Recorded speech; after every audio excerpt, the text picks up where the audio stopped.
મૂસાની બે વિનંતીઓ ઈશ્વર સ્વીકારતા નથી. પહેલી વિનંતી નિર્ગમન 33માં આપણે જોઈ શકીએ છીએ. મૂસા કહે છે, કૃપા કરીને તમારું ગૌરવ મને દેખાડો. અને ઈશ્વર મૂસાને કહે છે, મને જોઈને કોઈ માણસ જીવતો રહી શકે નહીં, ને તું મારી પીઠ જોશે પણ મારું મુખ તું જોવા પામશે નહીં.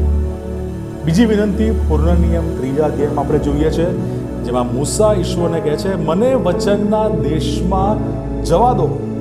પણ ઈશ્વર મૂસા પર કોપાયમાન થયા હોવાથી મૂસાની વિનંતી ઈશ્વર સાંભળતા નથી અને ઈશ્વર મૂસાને કહે છે, તું આટલામાં જ સંતોષ માન. પણ લગભગ 1500 વર્ષ પછી મૂસાની આ બંને વિનંતીઓ એ રૂપાંતરના પહાડ પર જાણે પૂરી થતી હોય તેવું આપણને જણાય છે.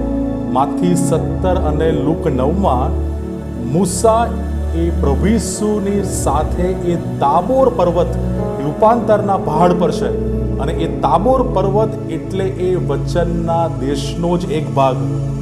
અને એ પર્વત પર મૂસા ઈસુ ખ્રિસ્તની સાથે એ વાત કરે છે. God bless you.